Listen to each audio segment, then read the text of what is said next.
Co je náplní 3 největších benefitů pro vašeho klienta? Ušetříte čas, ušetříte peníze a ušetříte nervy. Jedno z toho někdy stačí na to, aby vám řekl to důležité ano. Můžeme mluvit o tom, co získáte nebo co ušetříte. Ale mnohdy právě protože ta bolest je silnější motiv, tak je důležitější mluvit také o tom, co ušetříte. Chcete ušetřit čas, kdybych vám teďka řekl, přijďte sem za mnou, ušetřím vám hodinu denně. Bez ohledu na to, jestli prodáváte software nebo prodáváte službu nebo cokoliv, ve chvíli, kdy danému člověku ušetříte čas, tak vám bude vděčný.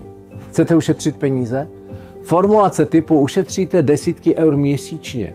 No řekněte mi, kdo by se mnou nesetkal, pokud samozřejmě uvěří tomu, co já říkám. To je důležitá věc. No a třetí věc. Ušetří ti nervy, budeš mít větší pohodlí, nebo naopak budeš mít větší radost, pocit naplnění.